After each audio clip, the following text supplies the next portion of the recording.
Everybody, welcome to a brand new series here in Brick and Driver.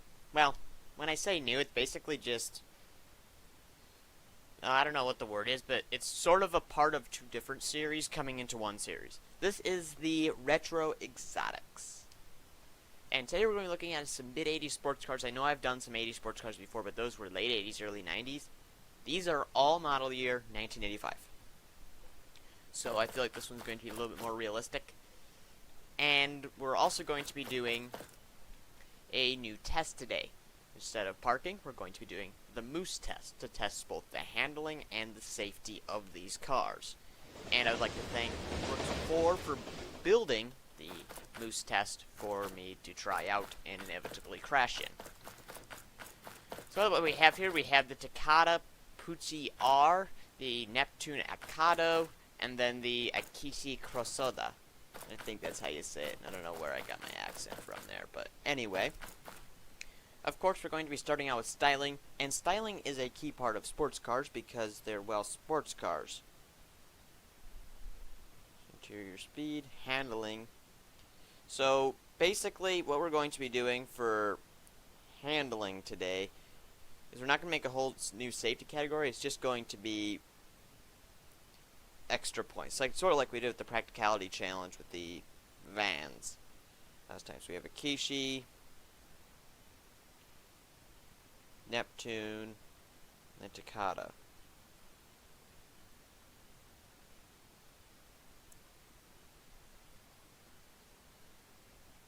Come on, phone, work.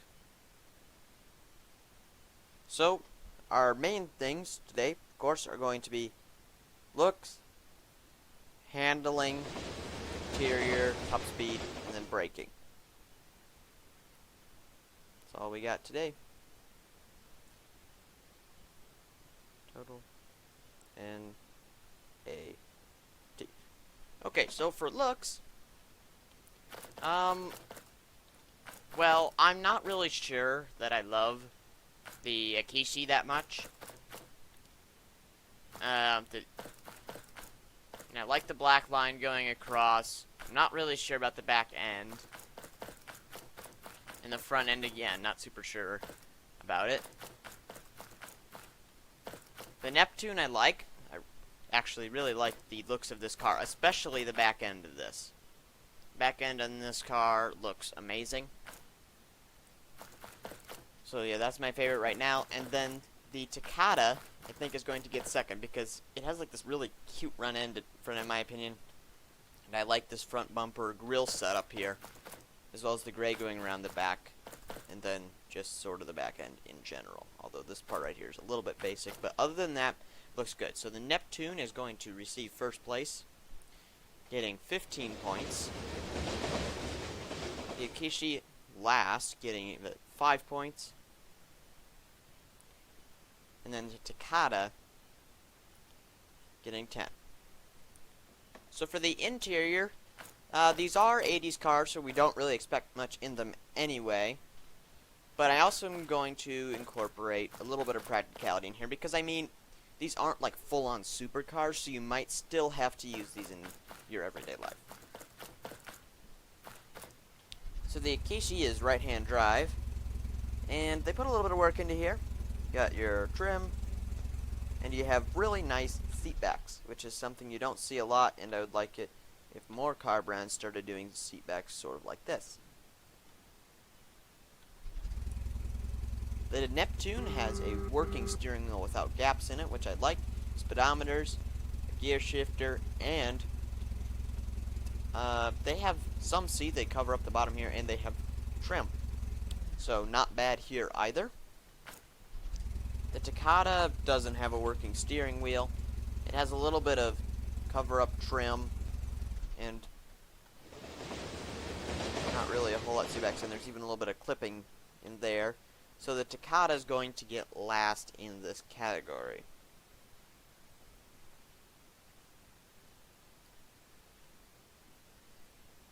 For second place, I'm actually kind of torn between these two, because I like the seat backs on this, but I like the trim and everything here. And it actually looks like they did put a little bit of extra work into here. Don't quote me on that, though.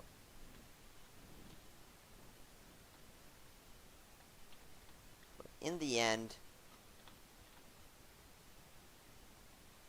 I think I'm going to give it to this, because it had the Neptune, because it has the trim piece, the door handle, and they put a little bit of work into the seats, and it has a full working steering wheel, which I like.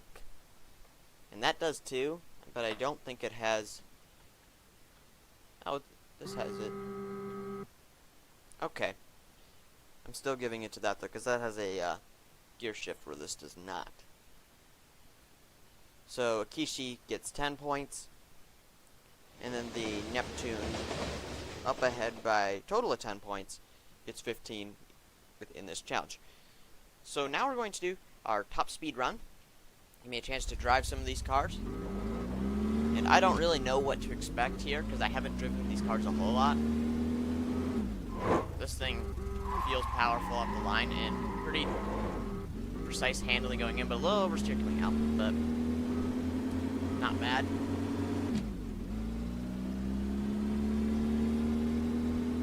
Should be mentioned that this is the biggest car of the three. So, probably also the heaviest car. Don't know 100% there, but that's a pretty safe assumption.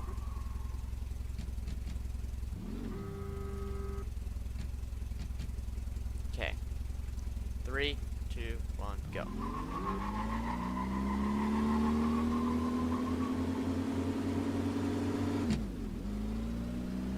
Okay, 65, 70, 80, 84 miles an hour. And then 80's brakes. And the Neptune,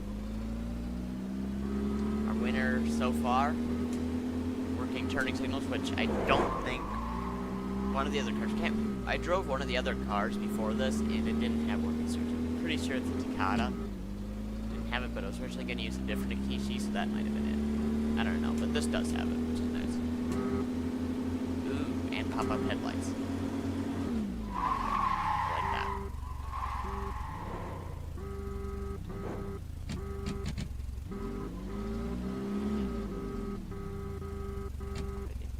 Here.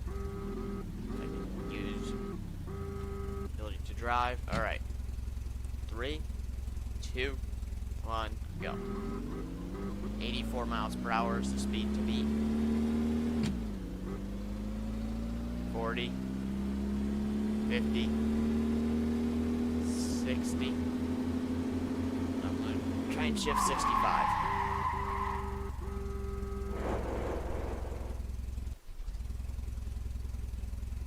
Okay, so I'd like to point out something here that I don't quite like, is the fact that there is no pillar here. It's just all glass. Don't really like that a whole lot.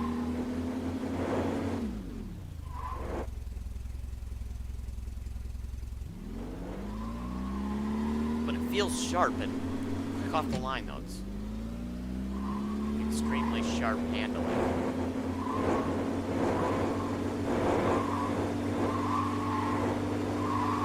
Yeah, this thing handles really well. And the brakes don't seem half bad either for an 80s car. Alright, 3, 2, 1, go. 84 miles per hour, still the speed to beat, but it can get second just by reaching 65. 50, 60, 69. I might have gotten a little bit more out of it by shifting earlier on, but it's still got second place. So the Neptune takes last in speed with only going 65 miles per hour. The Akishi gets first, going a whole 84 miles per hour. And the Takeda gets second, going 69 miles an hour. They're going to braking.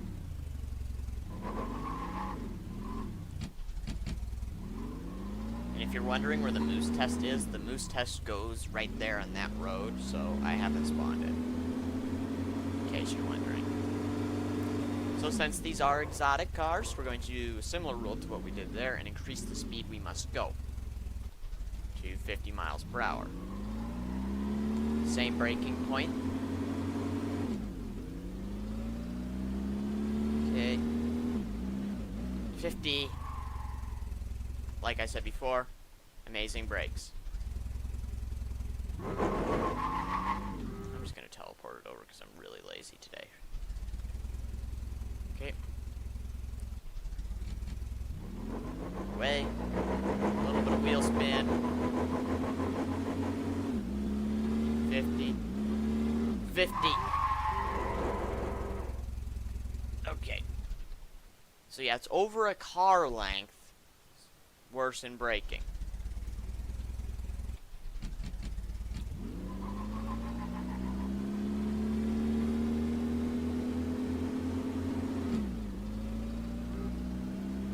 I didn't get up to 50, so I gotta try that again.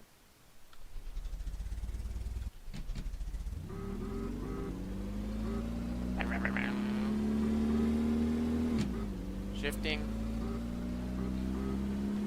50. 50. Another whole car length, and it started to get a little swirly. That's the lights. Okay. So, our winner here is definitely the Takeda. Taking its first win. The Akishi getting second with 10. And then the Neptune, once we actually start driving, is starting to lose some points. Now I'm going to get the moose test. Okay. At the moose test, set it up right here. It's God moded.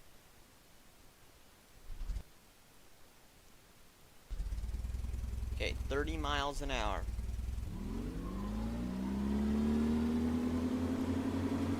Here we go. 30 miles an hour. Whoa, just barely passed it. So the Takeda passes it, and should mention, you get 10 points if your car passes it. If it doesn't pass, it doesn't get any points.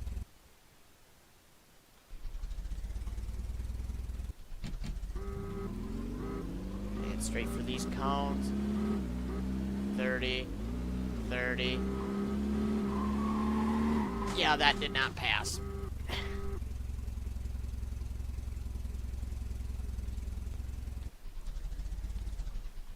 Let's get the Akishi.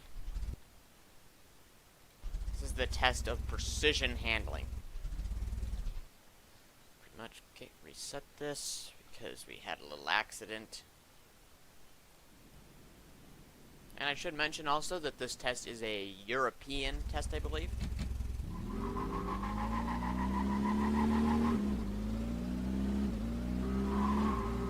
Yeah, this does not pass either.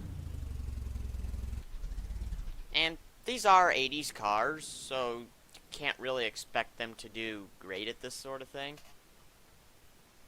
But anyway, under handling, the Takeda, which we'd already discovered before, was very good at precision handling. Gets 10 points, and the other guys get nothing for the first handling test.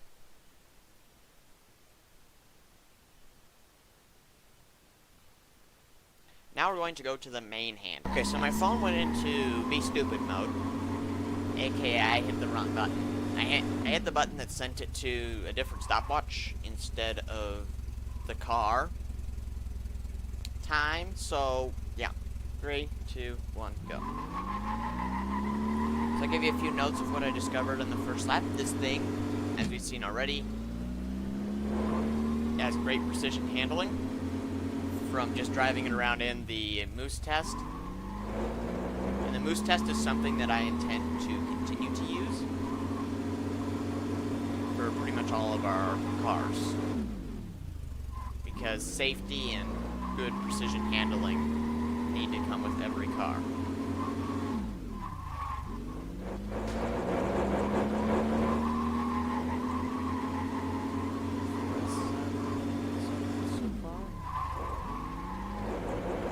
Brake a little bit late there.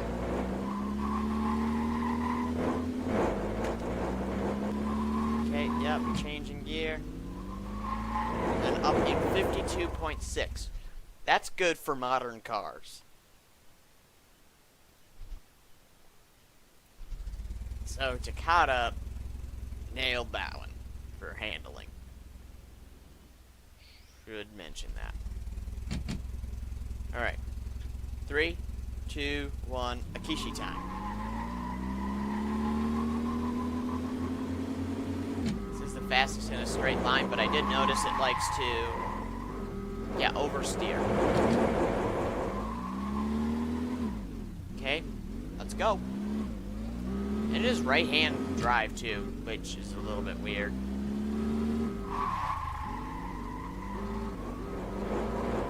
Okay, that's second gear at 16 miles an hour and started to oversteer. Yeah.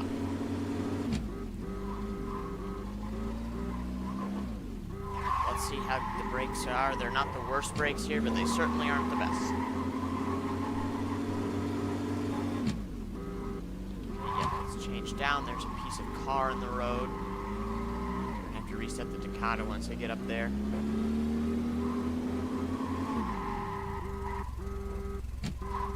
Turn, please. Another piece of car. Another one.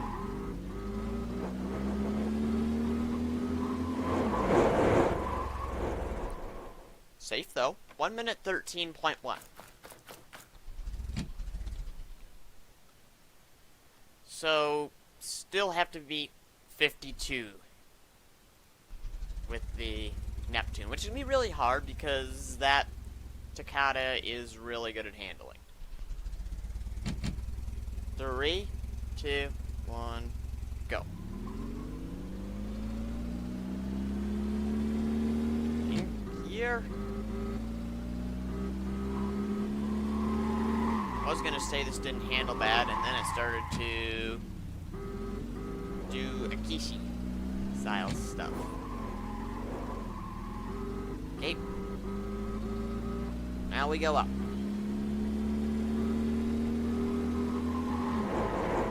Stop doing that.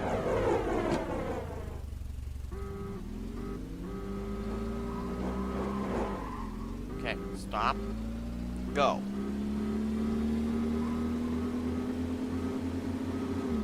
It's much easier with someone else driving. And me timing or the other way around. Driving with one hand, holding on to my phone with the stopwatch with the other. But this thing likes to oversteer. It's not as bad as the Akishi, but it does like to oversteer. 1 minute 7.5.